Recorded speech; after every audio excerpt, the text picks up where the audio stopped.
Un énorme astéroïde de plusieurs dizaines de mètres de diamètre fonce vers la Terre à travers l'immense obscurité cosmos. Préparez-vous à une terrible nouvelle. Il y a 72% de chances qu'il percute la Terre dans 14 ans, avec des zones d'impact potentielles en Amérique du Nord, en Europe du Sud et en Afrique du Nord, soit certaines des régions les plus densément peuplées de la planète.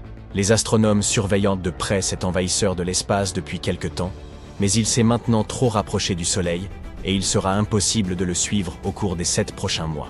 Bien sûr, il y a 28% de chances qu'il rate complètement notre planète, mais que se passera-t-il s'il touche dans le 1000? Une dévastation et une destruction mondiale. Voilà ce qui nous attend. Des milliers de vies perdues, des milliards et des milliards de dollars de dégâts, des espèces entières rayées de la surface de la Terre, des villes et des villages en ruine, des champs et des forêts détruits. Est-ce là l'avenir qui nous attend? Vous pouvez vous rassurer. Il ne s'agit que d'un scénario hypothétique créé par la NASA pour se préparer à une telle situation. L'agence spatiale réfléchit à ce type de catastrophe depuis des années. Encore plus cool, elle organise tous les 2 ans des exercices de simulation d'impact d'astéroïdes pour mettre les scientifiques, les agences gouvernementales et les experts internationaux sur la même longueur d'onde. Le dernier a eu lieu en avril et a réuni une centaine de personnes. Lors de ces exercices astéroïdes, les experts font comme si un rocher spatial géant se dirigeait vers nous. Ils réfléchissent ensuite à toutes les questions épineuses qu'ils peuvent se poser, comme quelle est sa taille? Où pourrait-il frapper? Que devrions-nous faire? C'est comme une énorme séance de brainstorming pour s'assurer que si cela devait arriver, nous n'aurions pas à repartir de zéro. Pour que ces scénarios soient aussi réalistes que possible, on mobilise le centre d'étude des objets géocroiseurs de la NASA. Ce sont eux qui suivent les astéroïdes réels et calculent leurs orbites. Ils simulent donc des mois d'observation d'astéroïdes, avec des incertitudes sur leur taille, leur trajectoire et leur zone d'impact potentielle. Le genre d'incertitude qui rend la prise de décision beaucoup plus difficile et qui les plonge donc dans une simulation aussi proche du réel que possible. Si un astéroïde se dirigeait vraiment vers la Terre, ce ne serait pas seulement le problème d'un seul pays, mais de tous. C'est pourquoi cet exercice fait appel à des experts internationaux. En avril, ils se sont réunis pour la première fois. Ils ont travaillé aux côtés d'agences américaines telles que le Planetary Defense Coordination Office de la NASA et la FEMA pour déterminer comment le monde pourrait réagir à une telle crise, car l'impact d'un astéroïde aurait des conséquences désastreuses à l'échelle globale. La grande question est la suivante. Pouvons-nous réellement empêcher un astéroïde de heurter la Terre? Les experts envisagent 2 options principales. Premièrement, nous pourrions envoyer un vaisseau spatial pour recueillir plus d'informations. Si nous en savions plus sur la taille, la masse et l'orbite de l'astéroïde, nous serions en mesure de prendre de meilleures décisions sur la marche à suivre. La deuxième option consiste à essayer de dévier l'astéroïde. En gros, il s'agit de détourner l'objet menaçant de sa trajectoire pour qu'il rate la Terre. Cela peut sembler impossible, mais la mission DART de la NASA a déjà prouvé que c'était faisable. Il y a 2 ans, ils ont envoyé un vaisseau spatial percuter un petit astéroïde appelé Dimorphos, et ont réussi à modifier son orbite. Ce fut une grande victoire pour la défense planétaire. Mais des missions comme celle-là prennent énormément de temps à planifier, préparer et mener à bien. C'est pourquoi il est si important de repérer les astéroïdes dangereux le plus tôt possible. Actuellement, la NASA travaille sur un nouveau télescope appelé NEO Surveyor, dont le lancement est prévu en 2027. Contrairement au bon vieux télescope, NEO Surveyor est conçu pour détecter des astéroïdes dans les conditions les plus difficiles, y compris ceux qui orbitent près du Soleil. Il nous donnera une meilleure chance d'agir tôt et potentiellement d'arrêter un astéroïde avant qu'il ne devienne une menace. Si vous pensez toujours qu'un impact d'astéroïde est quelque chose qui relève de la science-fiction et que la menace n'est pas réelle, que dites-vous de ceci? Tôt le dimanche 21 janvier, un petit astéroïde d'environ 1 mètre de large est entré dans l'atmosphère terrestre et, heureusement, s'est désintégré au-dessus de l'Allemagne. Le système d'impact Scout de la NASA l'a repéré 95 minutes avant qu'il ne percute la Terre et a prédit exactement quand et où il arriverait. À 1h32, heure locale, l'astéroïde 2024 BX1 s'est transformé en une boule de feu incandescente visible jusqu'en République tchèque. Quelques petits météorites ont peut-être atterri près du site d'impact, à environ 60 km à l'ouest de Berlin. C'est seulement la 8e fois qu'un astéroïde a été détecté avant de heurter la Terre. C'est un exemple remarquable de la façon dont des outils tels que Scout nous aident à suivre les astéroïdes et à nous préparer à tout ce qui pourrait être plus gros. Autre exemple. Le 4 décembre, un petit astéroïde a offert un spectacle de lumière époustouflant dans le ciel du nord-est de la Sibérie avant de se désintégrer sans danger dans l'atmosphère terrestre. La roche spatiale, d'environ 71 cm de diamètre, a été repérée quelques heures avant de percuter la Terre.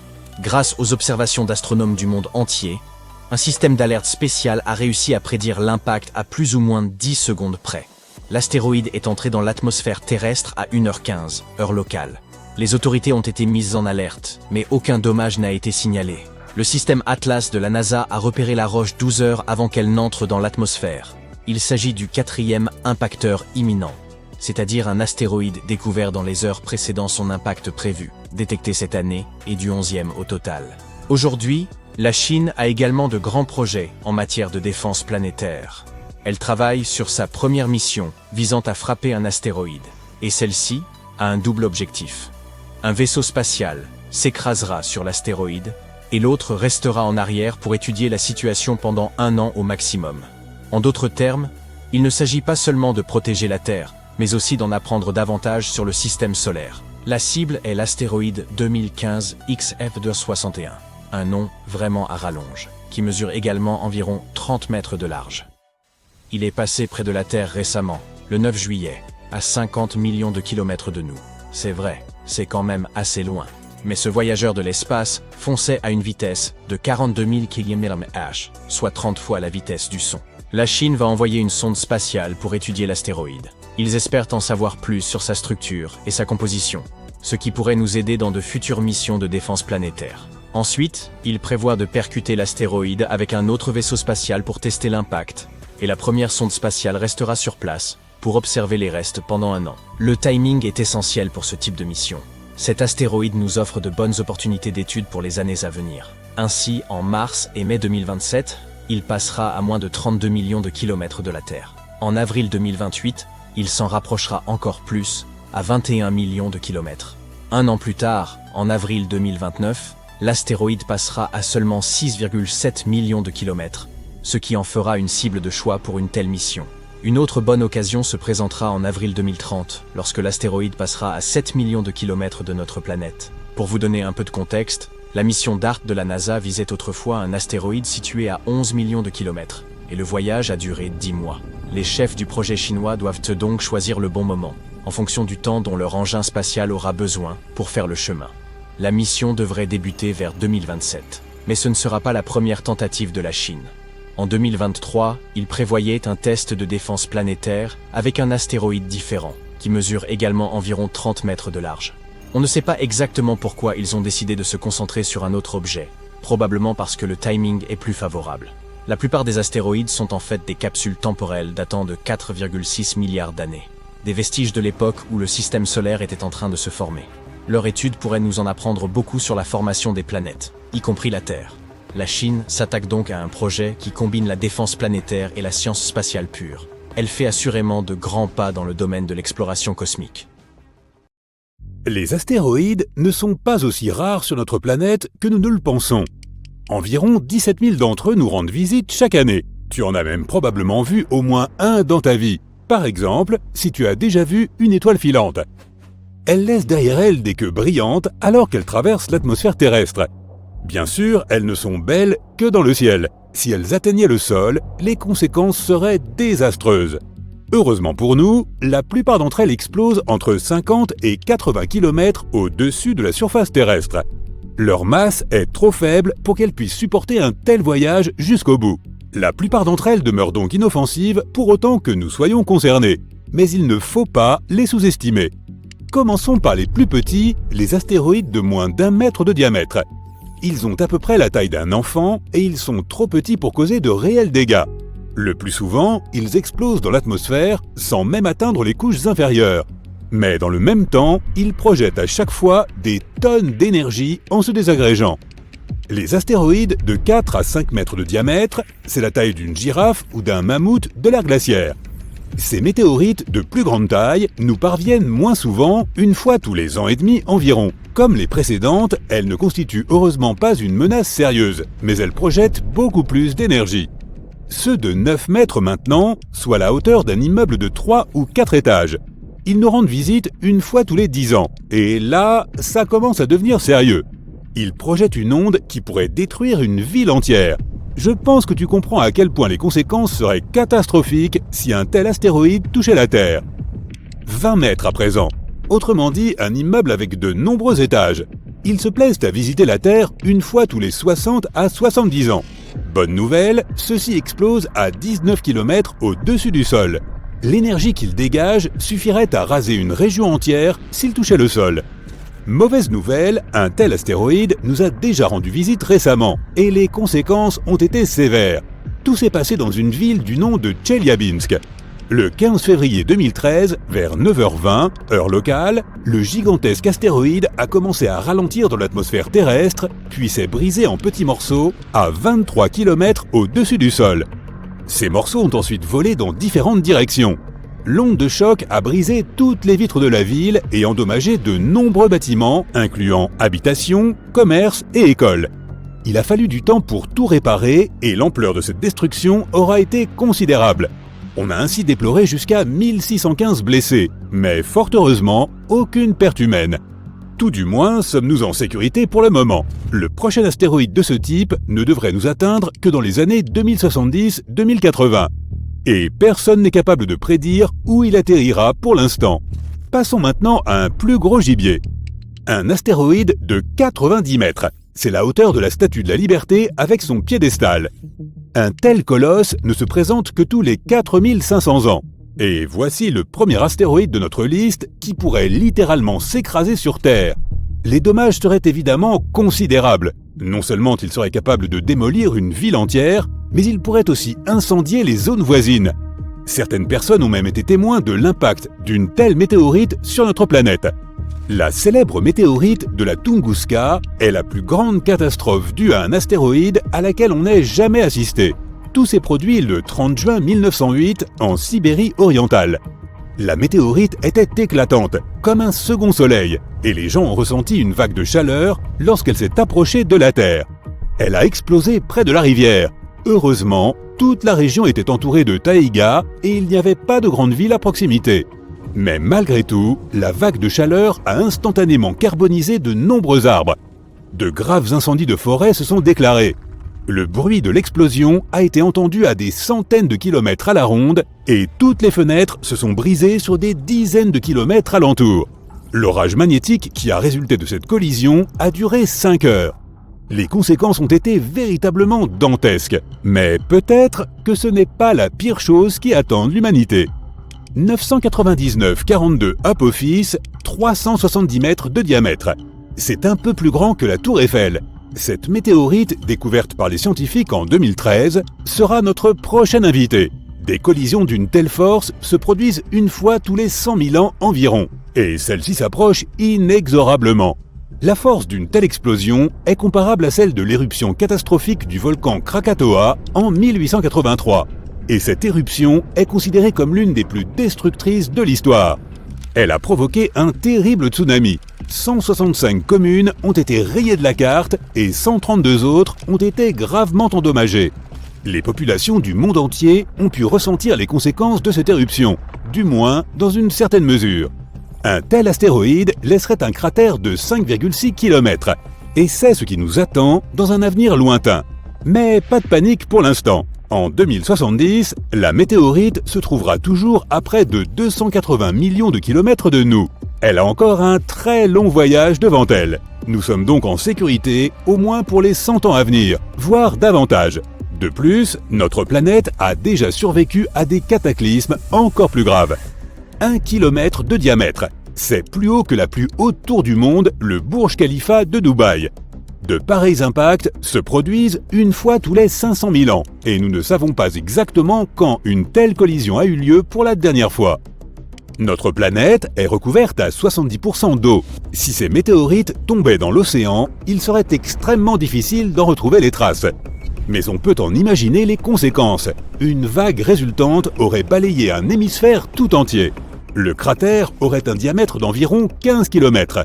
Ce serait un véritable désastre. Le dernier événement d'une telle ampleur s'est produit il y a 26 à 28 millions d'années. Il s'agit de l'éruption du supervolcan, la Garita, situé dans le sud-ouest du Colorado, aux États-Unis. Il s'agit de l'un des événements supervolcaniques les plus puissants de toute l'histoire.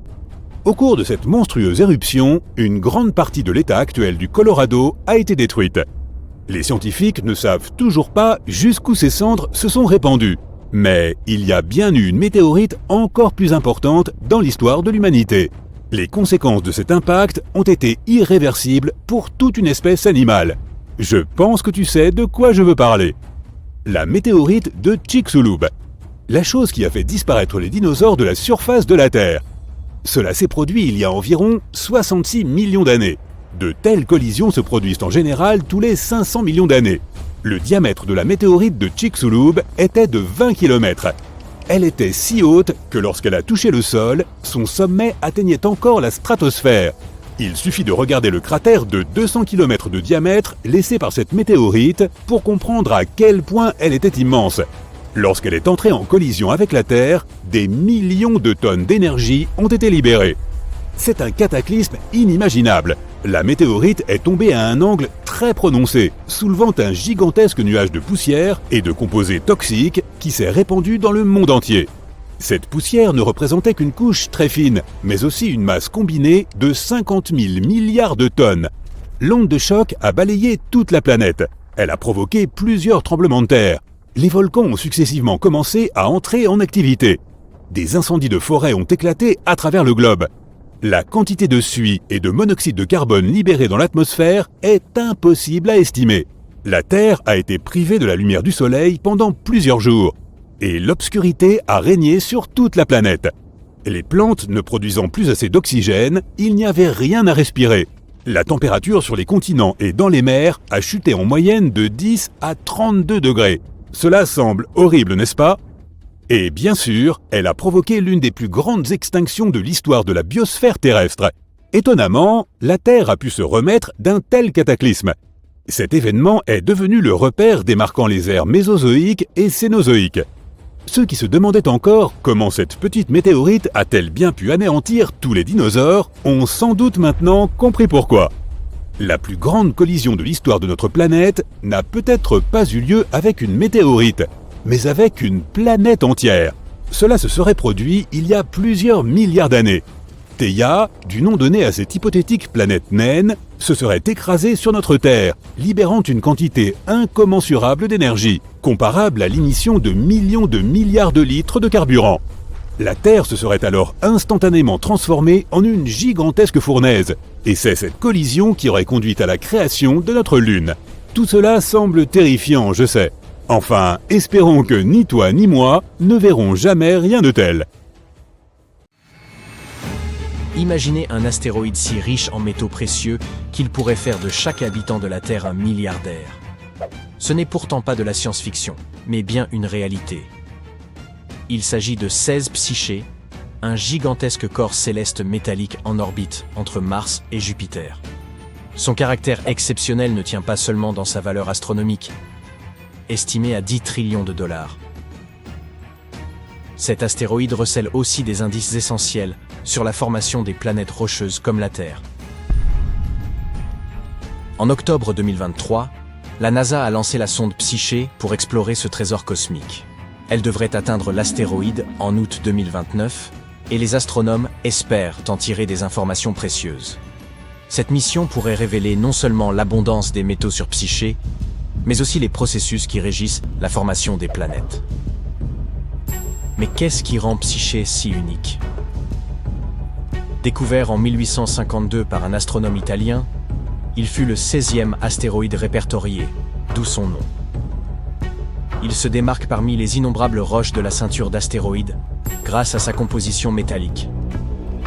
Contrairement aux astéroïdes rocheux ou glacés, Psyché semble être principalement constitué de fer et de nickel, avec peut-être des traces d'or et d'autres métaux rares. Avec un diamètre d'environ 280 km, Psyché n'est pas le plus grand des astéroïdes et reste surpassé par Cérès. Sa taille demeure néanmoins impressionnante. Sa superficie atteint 1605 000 km², soit l'équivalent de l'État de Floride. Les astronomes estiment que jusqu'à 60% de sa surface pourrait contenir des métaux précieux. Les scientifiques pensent également que cet astéroïde pourrait être le noyau mis à nu d'un ancien planétésimal, une protoplanète en cours de formation orbitant autour d'une étoile. Ce corps céleste aurait pu évoluer pour devenir une planète à part entière si une collision cataclysmique ne l'avait pas détruit il y a plusieurs milliards d'années. Si cette hypothèse se confirme, Psyché pourrait nous offrir un aperçu inédit de l'intérieur des planètes telluriques comme la Terre, dont le noyau demeure enfoui sous d'épaisses couches de croûte et de manteaux. Vous vous souvenez de cette sonde spatiale envoyée explorer l'astéroïde?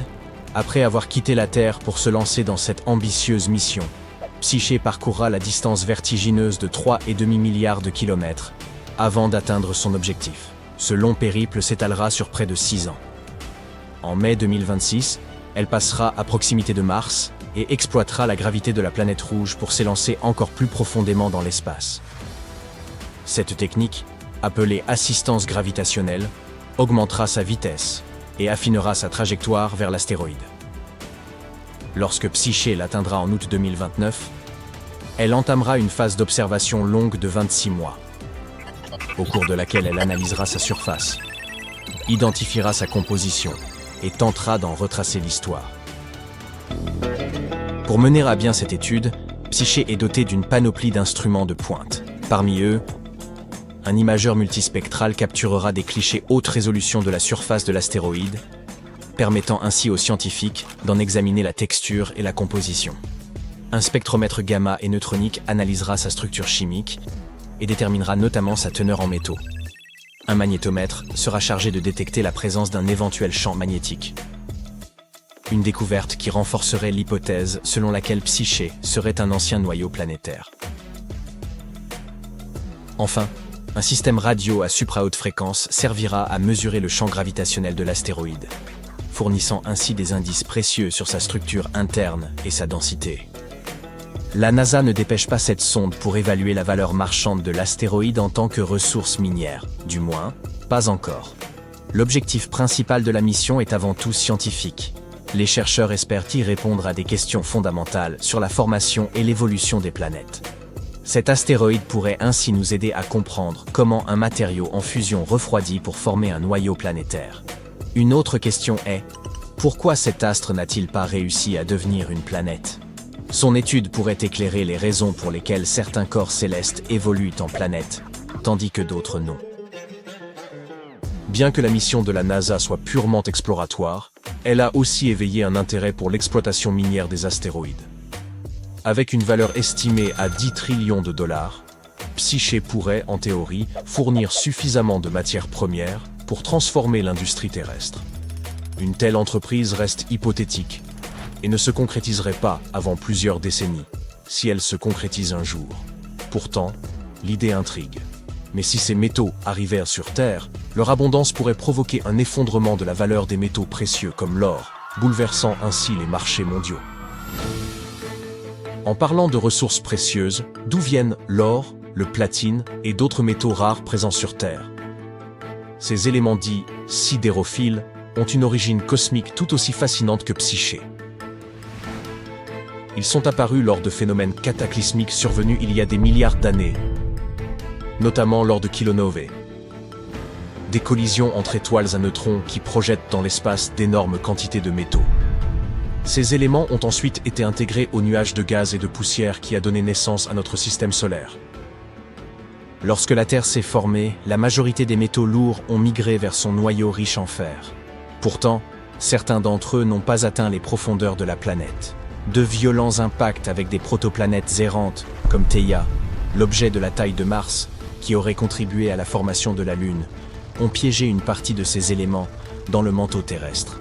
Des modèles informatiques récents expliquent comment cela s'est produit. Après chaque collision majeure, la surface de la Terre se transformait temporairement en un immense océan de magma. En s'enfonçant à travers cette mer de roches en fusion, les métaux atteignaient une couche partiellement solide qui freinait leur descente et les retenait dans le manteau plutôt que dans le noyau. Ensuite, sous l'effet de la convection thermique, ces métaux sont remontés vers la surface, où ils sont devenus accessibles à l'exploitation minière des milliards d'années plus tard. Si l'attention du public se concentre aujourd'hui sur les métaux de Psyché, il ne faut pas oublier que l'espace recèle bien d'autres trésors. Les scientifiques ont découvert, ou du moins théorisé, l'existence de pierres précieuses dispersées dans l'univers. Prenons l'exemple des diamants. Constitués de carbone pur, un élément omniprésent dans le cosmos, ils se forment sur Terre à de très hautes pressions et températures, profondément enfouis dans le manteau. Or, des conditions similaires peuvent ne se retrouver dans l'espace. Des nanodiamants, qui sont de minuscules cristaux, ont ainsi été identifiés dans certaines météorites. Certaines contiennent même des gaz qui offrent aux chercheurs des indices précieux sur l'histoire du système solaire primitif. Selon certaines théories, il pourrait même pleuvoir des diamants sur Neptune et Uranus. Sur ces géantes glacées, les pressions colossales seraient capables de transformer le carbone en structure cristalline. Par ailleurs, des études suggèrent que certaines exoplanètes, selon leur taille et leur distance à leur étoile, pourraient renfermer des gemmes telles que des rubis ou des saphirs. Même notre Lune possède ses propres minéraux extraterrestres. Des traces de zircon cubique ont été retrouvées dans les échantillons lunaires. L'espace pourrait donc abriter bien plus de trésors que nous ne l'imaginions. Mais revenons à la mission Psyché. Elle pourrait non seulement dévoiler tout le potentiel des ressources spatiales, mais aussi mettre en lumière les défis liés à leur exploitation. Par exemple, extraire des matériaux d'un astéroïde nécessiterait des robots autonomes capables d'évoluer dans des environnements extrêmes. En plus de cela, il faudrait mettre en place des systèmes de transport efficaces pour acheminer ces ressources vers la Terre, ou les traiter directement en orbite. Il serait également crucial de veiller à ce que ces activités ne perturbent ni les écosystèmes terrestres, ni les équilibres de l'espace. Par ailleurs, la question juridique reste un enjeu majeur. Le traité de l'espace de 1967 interdit aux nations de revendiquer la souveraineté d'un corps céleste, mais l'arrivée d'entreprises privées dans la conquête spatiale relance le débat sur la propriété et le partage des ressources. Enfin, l'introduction massive de métaux extraterrestres sur Terre pourrait bouleverser les marchés mondiaux. C'est pourquoi certains experts estiment que ces matériaux devraient plutôt être exploités sur place, pour la construction d'habitats, de satellites ou encore de vaisseaux spatiaux. Quoi qu'il advienne de l'exploitation de 16 Psyché, l'exploration de cet astéroïde apportera un éclairage inédit sur la formation du système solaire et les processus qui ont façonné notre planète. Depuis le 1er décembre 2024, la sonde poursuit son périple en suivant l'orbite du Soleil, en route vers sa cible. Ce voyage ne se limite pas à enrichir notre compréhension de l'univers. Il repousse également les limites du possible pour l'humanité dans sa conquête spatiale. Les astéroïdes constituent une menace tangible et préoccupante. Certains atteignent une taille suffisante pour engendrer de terribles conséquences en cas d'impact avec notre planète. Parmi eux, un en particulier fait la une ces derniers jours. 942 Apophis. Une récente étude a révélé qu'une faible probabilité subsiste pour qu'il entre en collision avec la Terre lors de son passage rapproché en 2029. Mais une question se pose. L'astéroïde survivra-t-il à cette rencontre? Apophis, aussi connu sous le nom d'Apep, la divinité égyptienne incarnant le chaos et la destruction, est aujourd'hui l'un des astéroïdes les plus redoutés. Découvert en 2004, ce corps spatial mesure environ 340 mètres de diamètre, soit une hauteur comparable à celle de la Tour Eiffel.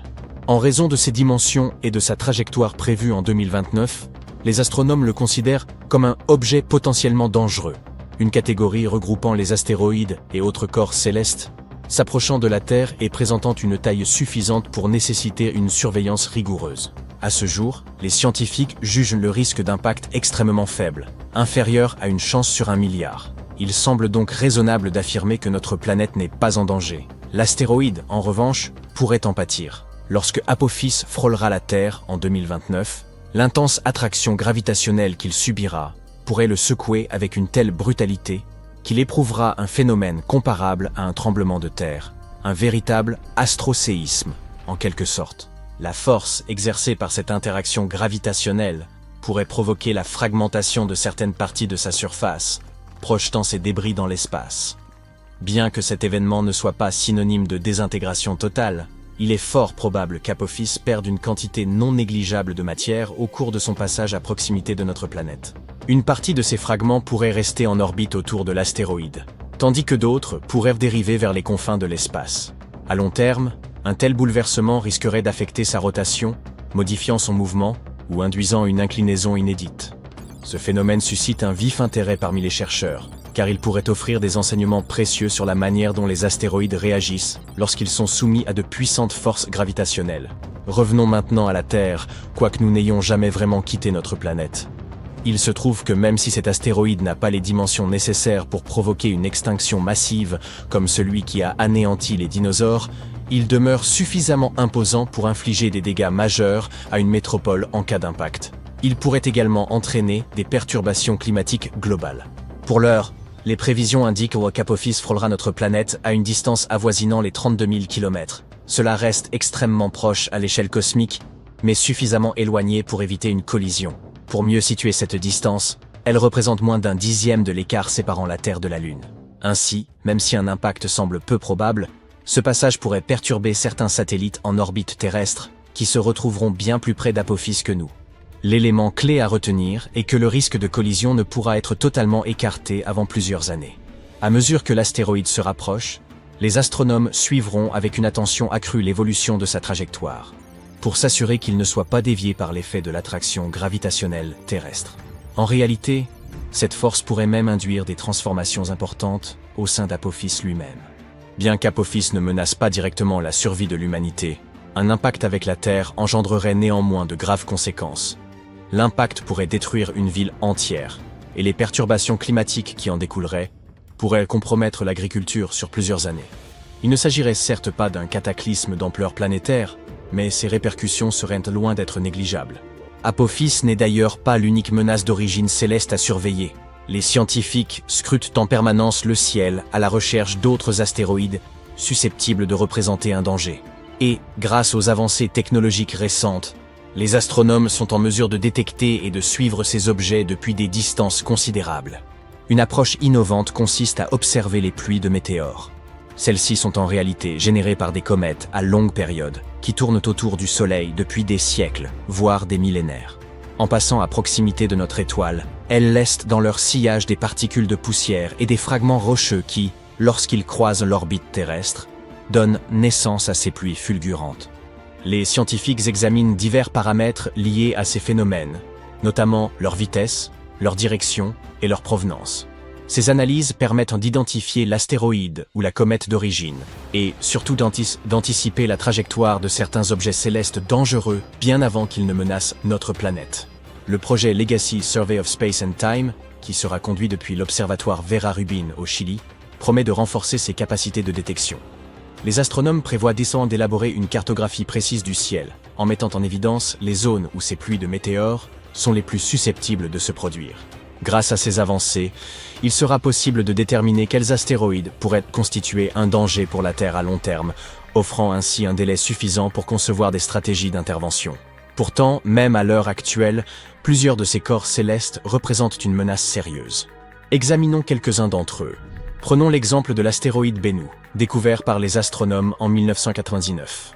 Cet imposant bloc rocheux, riche en carbone, mesure environ 500 mètres de diamètre, soit une taille équivalente à celle du Shanghai World Financial Center. À ce jour, il constitue la plus grande menace connue pour notre planète. Toutefois, inutile de céder à la panique, une éventuelle collision n'aurait pas lieu avant longtemps. Selon les calculs des scientifiques, la probabilité que Bennu percute la Terre le 24 septembre 2182 est de 0,037%, soit une chance sur 2700. Si un tel impact devait se produire, l'énergie libérée serait d'une ampleur telle qu'elle pourrait raser une vaste étendue. Heureusement, un impact de Bennu ne mettrait pas en péril l'ensemble de la planète. Toutefois, si cet astéroïde venait à frapper une ville, les dégâts seraient catastrophiques.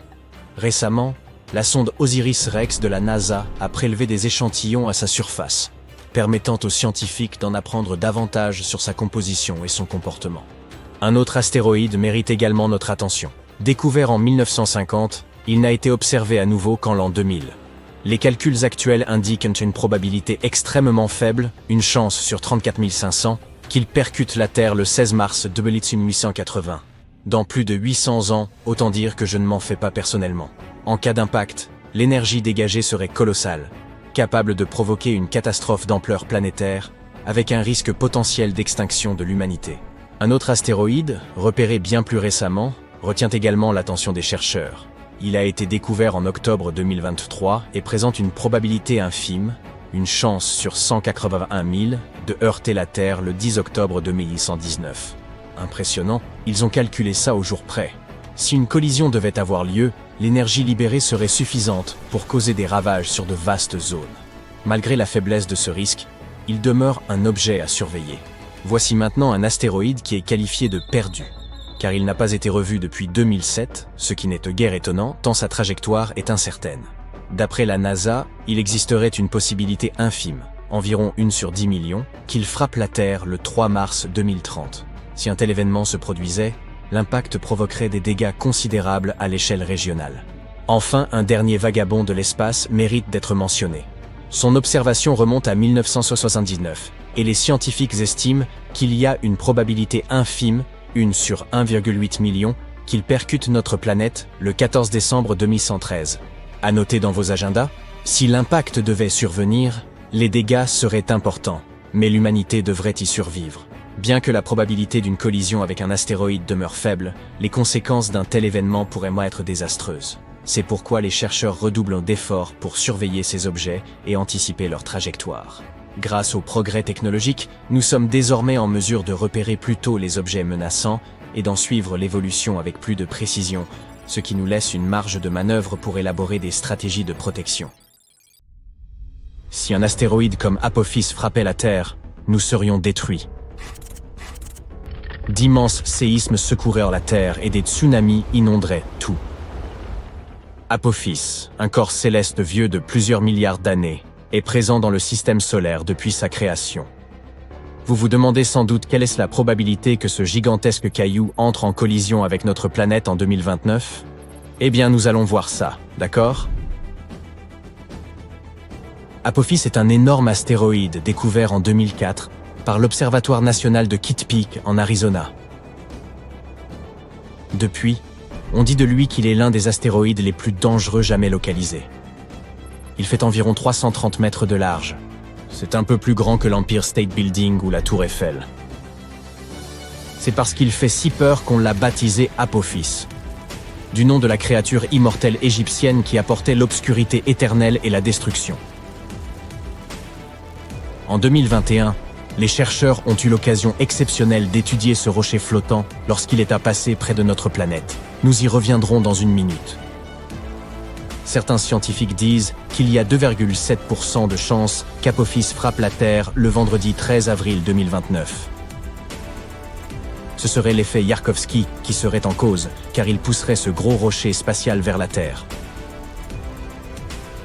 Cet effet provient de l'émission inégale de photons thermiques, dont le résultat est une force inimaginable s'exerçant sur l'objet touché.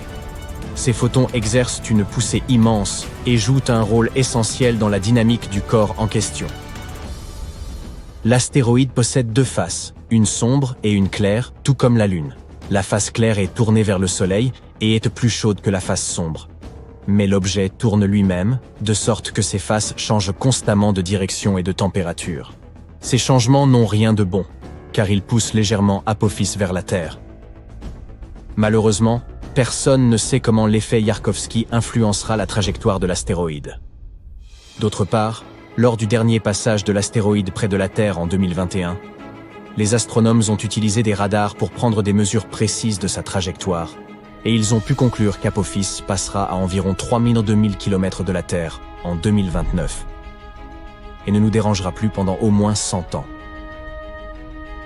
En général, tous les 8000 ans, notre planète est touchée par une étoile filante de dimension similaire à celle d'Apophis.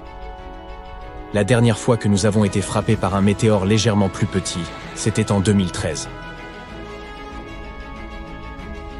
Un nouvel engin spatial développé par la NASA, appelé OSIRIS-REx, a été lancé en 2016 pour collecter des échantillons sur un autre corps céleste légèrement moins terrifiant, Bennu. 4 ans plus tard, il a finalement atteint l'objet visé, a pris quelques échantillons, a rapidement dit au revoir à Bennu et est retourné vers la Terre.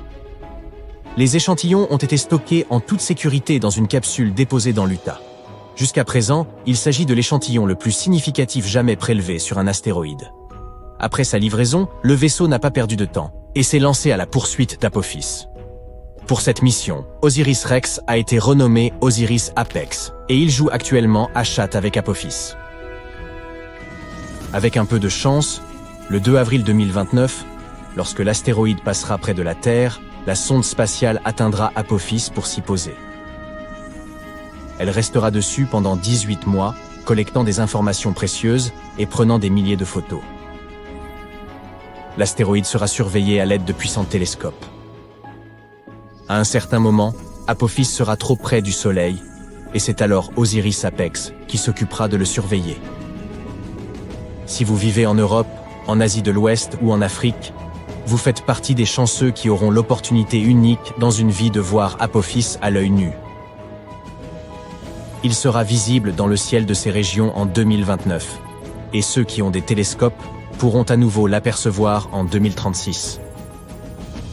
Osiris Apex va certainement rencontrer quelques problèmes, car l'astéroïde a une croûte épaisse, et l'engin spatial ne sera pas en mesure de collecter des données aussi facilement que sur Bennu. Osiris Apex possède un propulseur unique qui soufflera toute la poussière d'Apophis lors de son atterrissage. Ce sera une occasion parfaite pour analyser la surface de l'astéroïde et pour voir de quoi il est fait. La sonde passera 1 an et demi à cartographier l'astéroïde en essayant de détecter des changements dans sa forme. Toutes ces recherches montreront comment le corps céleste se déplace et nous aurons une meilleure idée de comment protéger notre planète de tels objets. En 2025, la NASA va également lancer la mission Apophis Pathfinder, et ce sera le premier vaisseau spatial à jamais toucher cet astéroïde. Il atterrira environ 1 an après son lancement.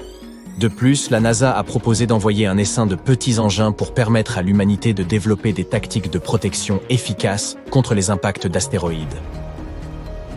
Nous savons qu'Apophis provient de la ceinture d'astéroïdes principale située entre Mars et Jupiter.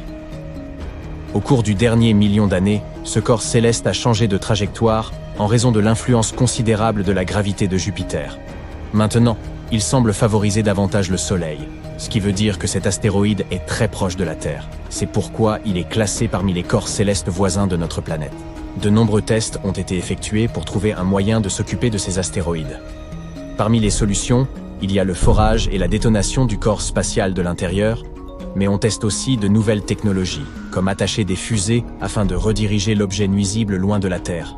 Nous pourrions également le frapper avec une force suffisamment puissante pour qu'il change de direction. Apophis est un astéroïde de type S composé de roches et de métaux, fer, nickel, etc., et qui ressemble à une cacahuète. Il peut nous en apprendre beaucoup sur le passé et aussi sur l'avenir. Les échantillons recueillis peuvent nous révéler comment la vie sur Terre a commencé et comment les plantes sont apparues. De nombreuses théories nous suggèrent que l'eau est arrivée sur notre planète grâce à un astéroïde ou une comète. Les astéroïdes sont comme de précieuses capsules temporelles. Contrairement aux roches terriennes, qui ont subi d'innombrables changements, comme l'érosion, la plupart des corps célestes sont intacts et beaucoup plus faciles à étudier. Quand des météores tombent sur Terre, ils sont recouverts de débris impossibles à nettoyer. Voilà pourquoi il est si important d'étudier Apophis dès maintenant. De plus, certains astéroïdes sont faits de métaux précieux, comme le platine. En ce moment, nous avons une forte demande en métaux destinés à l'industrie, et l'exploitation minière sur Terre est assez difficile. Un seul grand météore pourrait nous fournir en fer, en nickel, en or et en platine pour des millions d'années. Si Apophis contient tous ces métaux, il nous faudra le décomposer et le ramener sur Terre. Un seul astéroïde pourrait valoir des milliards de dollars. L'exploitation minière spatiale serait alors extrêmement rentable. Pourtant, cela nous coûterait plus cher de le ramener sur Terre que d'extraire ces matériaux ici. Avec le progrès technologique et le développement de nouveaux types de fusées, ce sera peut-être un jour possible. Donc, même si nous n'avons rien à craindre d'Apophis pendant encore une centaine d'années, il nous faut quand même savoir ce qui se passerait si un tel impact se produisait.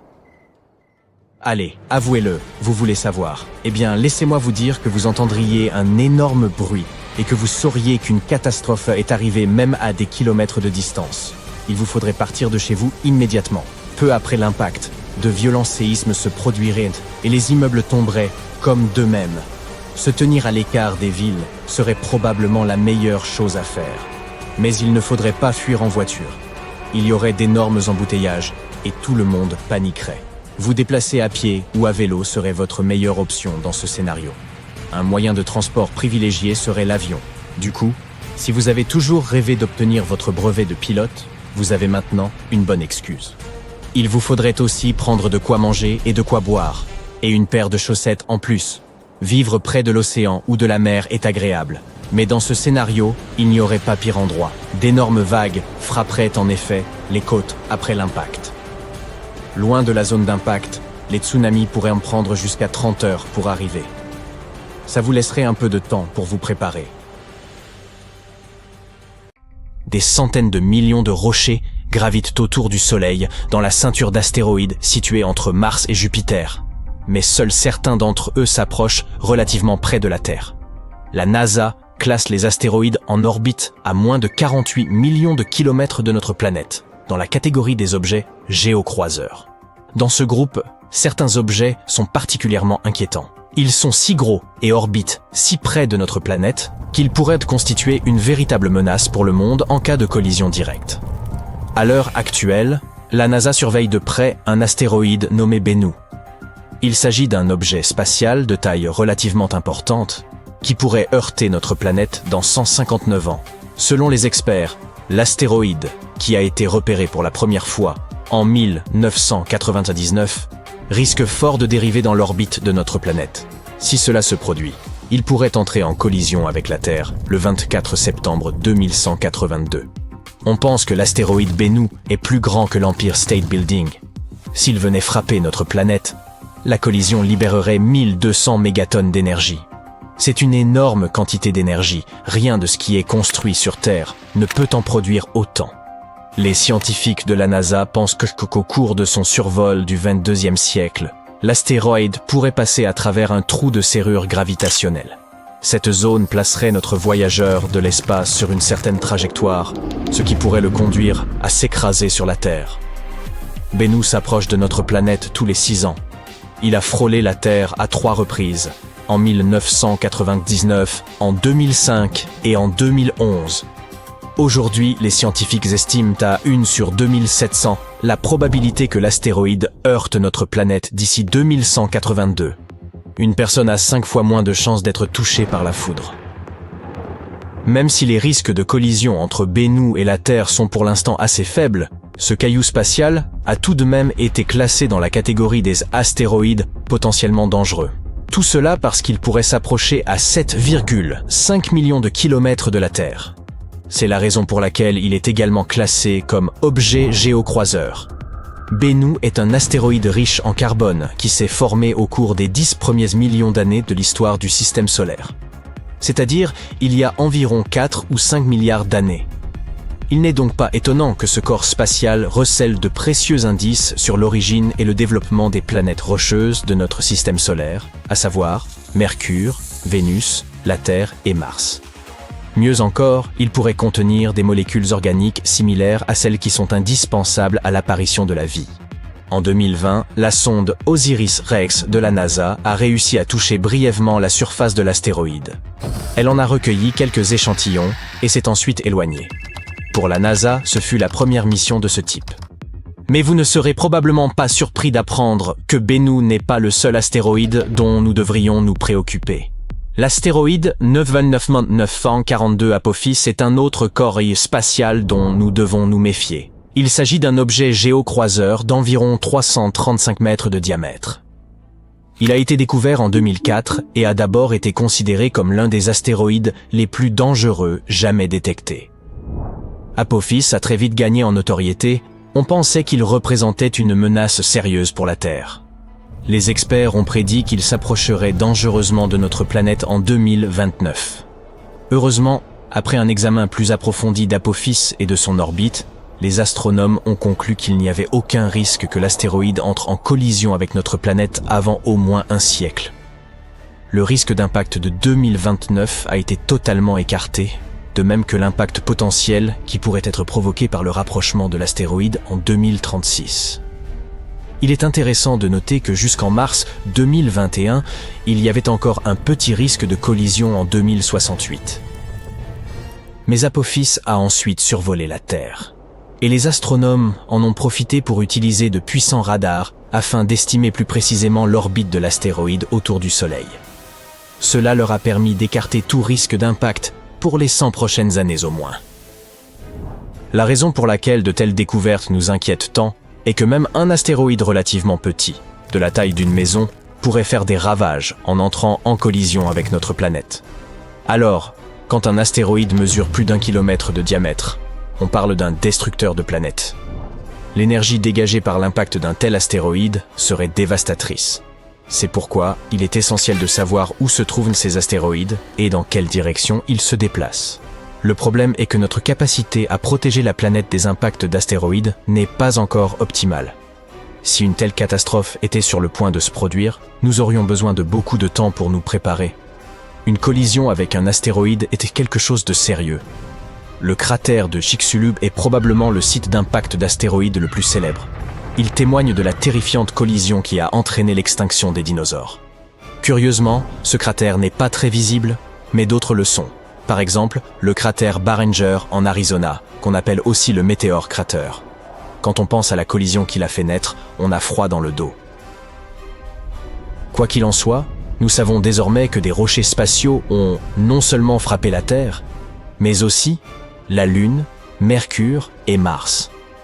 Aucune planète rocheuse du système solaire n'est à l'abri des impacts d'astéroïdes. C'est pourquoi il existe toute une entreprise scientifique dont l'objectif est de trouver et de cataloguer les astéroïdes du système solaire.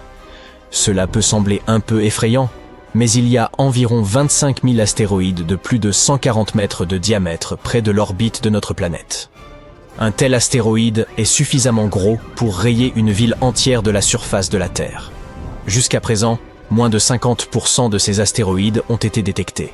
On estime également à 230 000 le nombre d'objets d'une taille égale ou supérieure à 49 mètres. Ces objets sont capables de détruire une zone urbaine concentrée. Et pourtant, moins de 8% d'entre eux ont été détectés. Il existe également des dizaines de millions d'objets géocroiseurs plus petits. Ils mesurent plus de 10 mètres de diamètre et peuvent causer des dommages à la surface. Moins d'1% de ces petits corps spatiaux ont été découverts jusqu'à présent. Notre système solaire interne pose d'énormes problèmes pour la recherche d'astéroïdes. Chaque nuit, il n'y a que 2 créneaux de 10 minutes pendant lesquels les astronomes peuvent observer la région. La raison en est que le Soleil crée une lumière de fond éblouissante. En outre, l'atmosphère de notre planète déforme et brouille les images. Repérer des astéroïdes dans de telles conditions dépasse les capacités de la plupart des télescopes. Nous avons besoin d'un instrument vraiment unique pour accomplir cette tâche.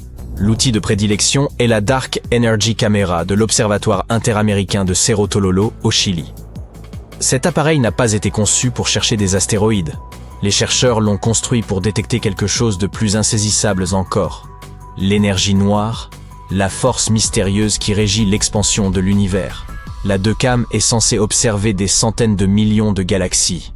Elle est donc à la fois large et profonde. Ainsi, elle peut observer l'univers en profondeur et capturer un large champ de vision, ce qui lui permet d'enregistrer les mouvements des galaxies et de nous renseigner sur les conditions qui prévalaient au début de l'univers. Mais cela signifie également que la DECAM est parfaitement adaptée au repérage des astéroïdes près du Soleil. Les astéroïdes intérieurs sont rares et des images profondes sont nécessaires car ces objets sont peu lumineux.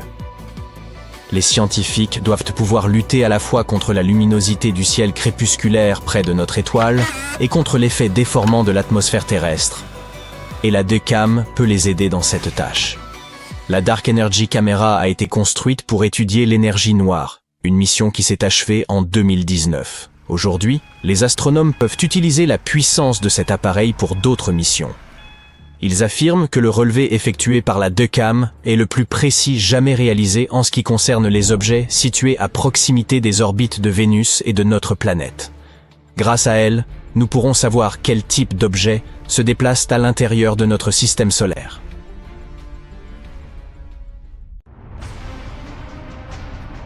Il y a environ 66 millions d'années, les dinosaures ont disparu de la surface de la Terre, à l'exception de ceux qui ont évolué pour devenir des oiseaux.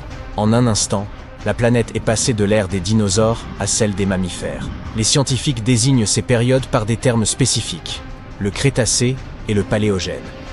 Cet événement cataclysmique, quant à lui, se nomme l'extinction KPG. Représentez-vous ce moment dramatique de l'histoire terrestre, survenu en un clin d'œil. Un astéroïde d'une taille colossale, comparable à celle du mont Everest et se déplaçant à une vitesse vertigineuse, a percuté la Terre. Il s'est écrasé dans la région que nous connaissons aujourd'hui sous le nom de cratère de Chicxulub, situé dans le sud du Mexique. L'impact fut titanesque et tout ce qui se trouvait à proximité fut instantanément vaporisé, libérant une énergie colossale. C'est l'une des plus puissantes explosions que la planète ait connues en plusieurs milliards d'années. Rien n'a survécu aux abords du point d'impact. Alors que les effets immédiats s'atténuaient, la surface terrestre a été sujette à des bouleversements violents. Le sol s'est mis à trembler, provoquant des séismes d'une intensité inouïe. Les continents eux-mêmes semblaient rebondir sous l'impact. Ensuite, le fond océanique s'est agité, générant un tsunami d'une ampleur exceptionnelle, dont les vagues ont pénétré profondément à l'intérieur des terres autour du golfe du Mexique. Les débris projetés dans l'atmosphère ont commencé à retomber sur Terre, comme une pluie ardente. Même si vous étiez éloigné des fragments les plus imposants qui se sont écrasés au Mexique, des morceaux plus petits mais chauffés à blanc fendaient encore l'air. Cela a tant réchauffé l'atmosphère que des feux de forêt se sont déclarés sur l'ensemble du globe. Les dinosaures qui vivaient loin de la zone d'impact ont d'abord perçu un léger tremblement. Très vite, le ciel s'est obscurci, plongeant la planète dans une nuit artificielle en plein jour. Les températures ont chuté de manière drastique, et cette nuit a perduré pendant plusieurs semaines. Peu à peu, un voile de cendres a commencé à recouvrir toute la planète.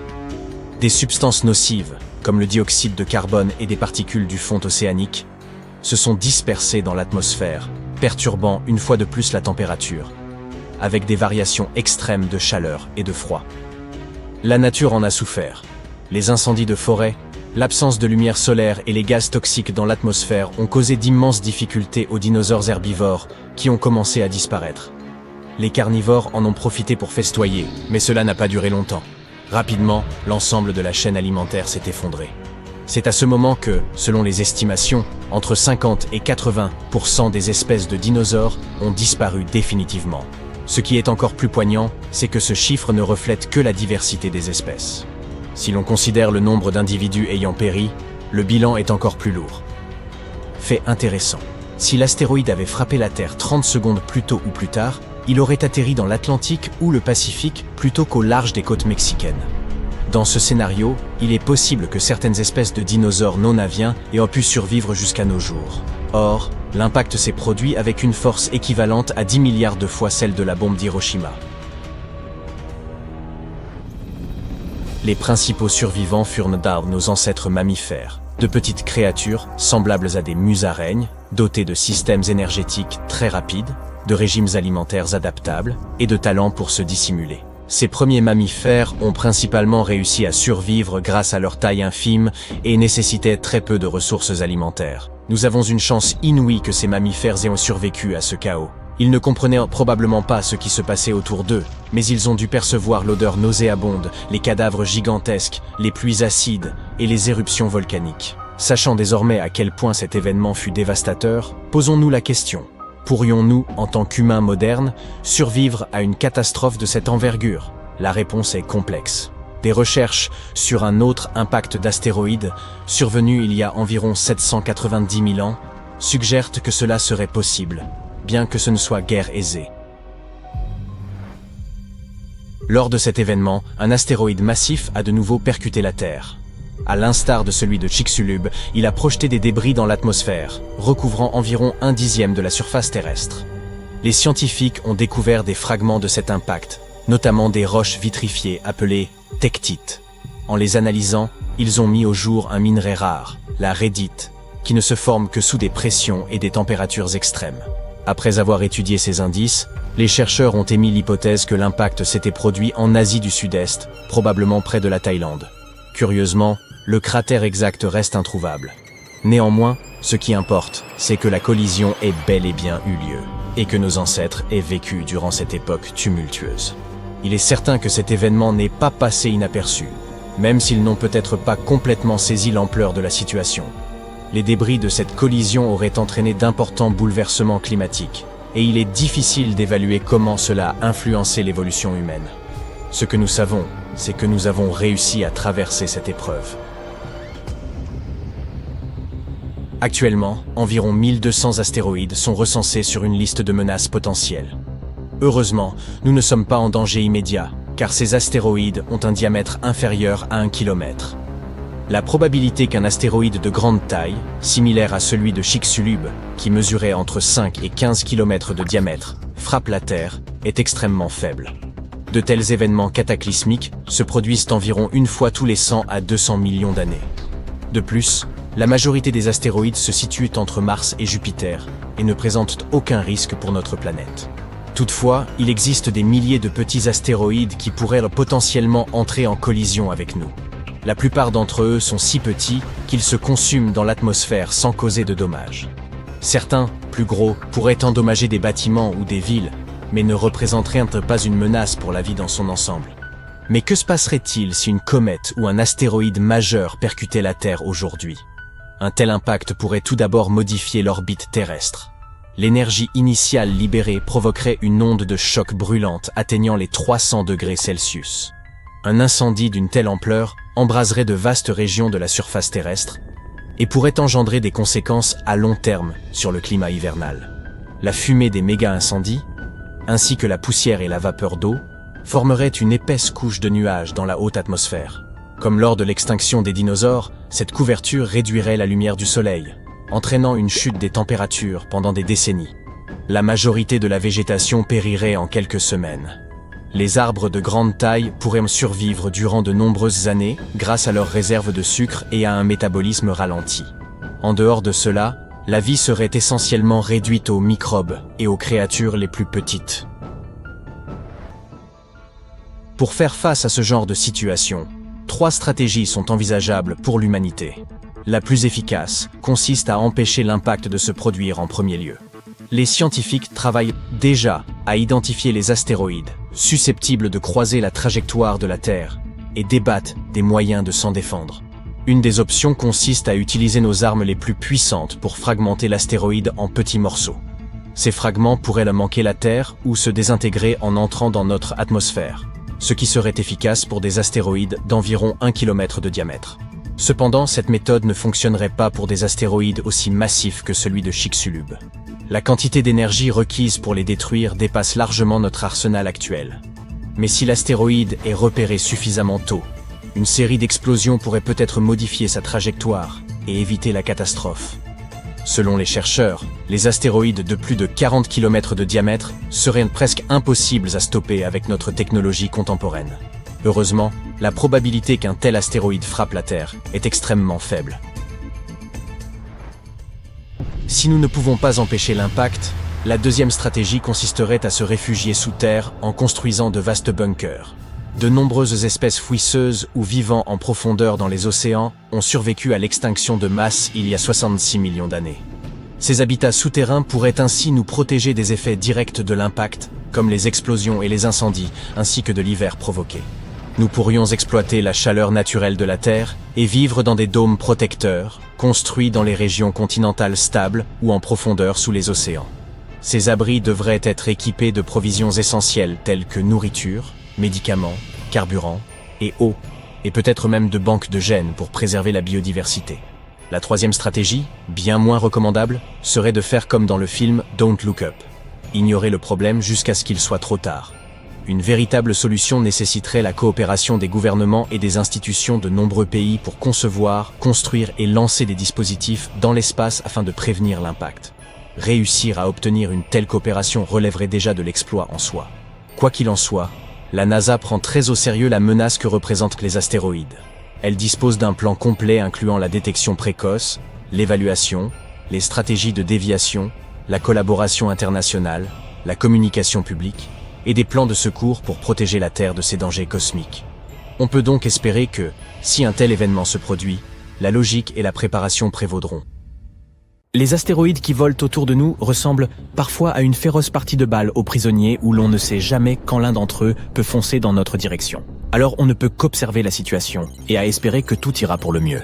Pour évaluer le risque, Les scientifiques de différentes organisations doivent étudier la position et la trajectoire des astéroïdes qui s'approchent de notre planète, en particulier ceux qui ont une largeur d'au moins 1 km. La bonne nouvelle, c'est qu'aucun de ces astéroïdes ne nous touchera probablement avant au moins 1000 ans. Ouf! Pour nous donner une idée de leur puissance, des scientifiques ont réalisé une expérience pour simuler l'impact d'un astéroïde aussi gigantesque. L'énergie libérée par la collision serait de l'ordre de 100 000 mégatonnes. Cela équivaut à faire exploser 15 000 tonnes de dynamite. De plus, si un astéroïde de cette taille nous frappait, la Terre se refroidirait considérablement à cause de tous les débris qui pénétreraient dans l'atmosphère et bloqueraient la lumière du Soleil. Dans ce cas, les plantes ne pourraient plus obtenir ce qui les nourrit, ce qui nous mettrait donc tous en difficulté, les humains comme les animaux. Heureusement, les impacts d'astéroïdes aussi gigantesques sont assez rares. Plus un astéroïde est gros, plus il met de temps à entrer en collision avec la Terre. Par exemple, on estime que les astéroïdes d'un diamètre d'au moins 1 km percutent notre planète environ une fois tous les 700 000 ans. Quant aux astéroïdes encore plus gros, d'une largeur de 5 km, on estime qu'ils ne s'écrasent qu'une fois tous les 30 millions d'années. Youpi! Mais attends, ne te détends pas trop vite! Les astronomes se concentrent sur les très gros astéroïdes, parce que ce sont ceux qui peuvent en quelque sorte condamner notre planète s'ils nous percutent. Oui, tu as tout compris, un peu à la manière des dinosaures. Même si l'un d'entre eux ne nous détruit pas complètement, les dégâts seraient tout de même énormes. Il y a donc encore des astéroïdes qui errent dans les parages, et que nous devons surveiller pour voir comment ils pourraient évoluer au fil du temps. Les scientifiques disposent d'un modèle de suivi qui leur permet de se concentrer sur les parties de la trajectoire d'un astéroïde qui s'approche de notre planète, afin de déterminer si le caillou spatial présente un risque pour nous. Il semblerait qu'un astéroïde, 7482, 1994 PC1, de 1100 mètres de diamètre puisse présenter un certain danger. Il est censé se rapprocher de notre planète dans les 1000 prochaines années. Et quand je dis risqué, cela signifie qu'il y a 0,0151% de chance qu'il s'approche à moins d'une distance Terre-Lune. Elle était déjà passée près de nous en 2022. Mais nous avons eu de la chance car elle était assez loin, 1,9 million de kilomètres. Je dirais que nous pouvons nous détendre en ce qui concerne les scénarios d'astéroïdes, pour l'instant. L'impact d'un astéroïde sur la Terre serait une nouveauté pour l'humanité, mais pas pour la planète elle-même. Comme je l'ai dit, ces gros astéroïdes n'ont pas été nombreux jusqu'ici, mais ils ont tout de même eu d'énormes conséquences. Le premier qui vient à l'esprit de la plupart des gens est, bien sûr, l'astéroïde dinosaure, gros comme une montagne, qui a frappé notre planète il y a environ 66 millions d'années, près de la péninsule mexicaine du Yucatan. C'était chaotique. Des tempêtes de feu et des tsunamis se sont produits partout dans le monde. La poussière a bloqué le soleil et la roche vaporisée a libéré du soufre, ce qui a entraîné des pluies acides et l'acidification des océans. Mais il y a eu un autre phénomène encore plus important avant celui-ci.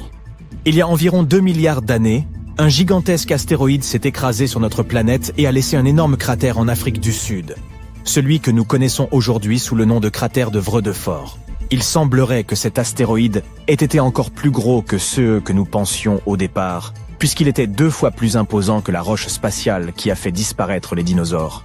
Le cratère de Vredefort est confirmé comme étant le plus grand cratère visible sur Terre, avec un diamètre d'environ 159 km. Mais il était encore plus grand à l'époque où il s'est formé, peut-être même de 250 à 280 km de diamètre. Il est difficile de déterminer sa taille réelle, car le cratère s'érode depuis 2 milliards d'années. C'est un peu comme si l'on découpait des couches sur le bord d'un bol. Le diamètre se réduit à chaque fois. Lorsque l'astéroïde, large de 12 km, qui a anéanti les dinosaures, a frappé la Terre il y a environ 66 millions d'années, il a provoqué des destructions massives. Incendies de forêt, pluies acides, tsunamis, et tellement de cendres et de poussière qu'il a modifié le climat de la Terre. Tout cela a entraîné l'extinction d'environ 75% de la vie sur notre planète. L'astéroïde qui a créé le cratère de Vredefort était non seulement plus gros, mais il s'est également déplacé à une vitesse plus élevée, ce qui signifie que les conséquences ont dû être encore plus graves. Mais cela s'est passé il y a vraiment longtemps, et les êtres vivants étaient différents à l'époque.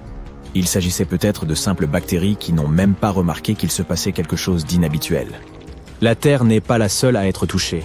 De nombreux impacts se sont également produits dans notre système solaire. Par exemple, dans notre voisinage immédiat, allons voir Mercure et son énorme cratère, le bassin Caloris. Il mesure environ 1500 km de diamètre, soit plus que l'État du Texas. Un anneau de montagne imposante entoure le cratère, ce qui le rend encore plus impressionnant. L'image mosaïque du bassin de Caloris présente différentes couleurs. Elles nous en disent plus sur la géologie du bassin. Les parties oranges représentent la lave qui a autrefois inondé le bassin. Ce coulées de lave ont recouvert la surface d'origine et lui ont donné cette teinte orangée si spécifique.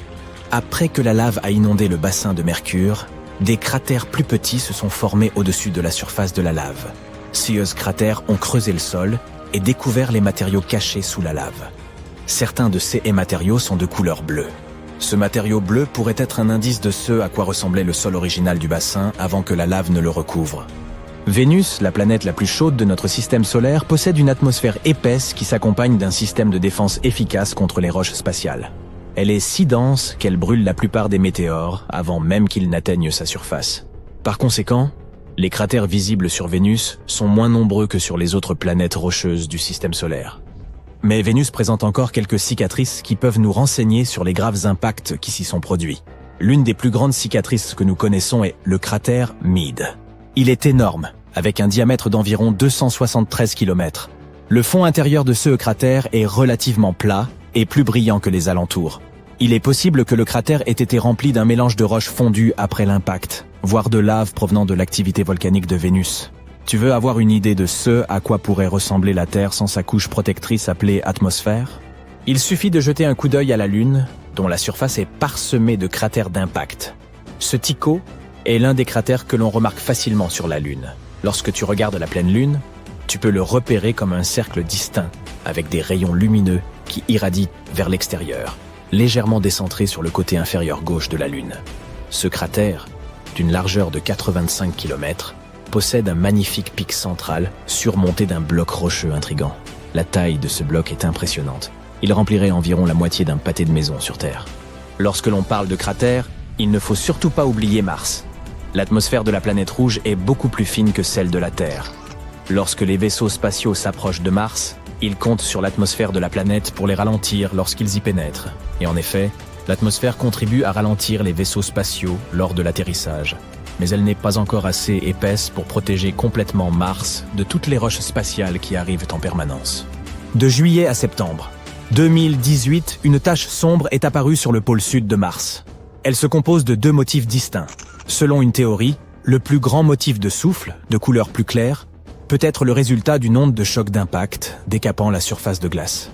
L'impact a généré des vents qui se sont étendus et ont érodé la glace. Le modèle d'explosion interne, de couleur plus foncée, est dû au fait que l'objet ayant subi l'impact a réussi à pénétrer dans la fine couche de glace. En heurtant la surface, il a projeté du sable foncé et des débris dans toutes les directions.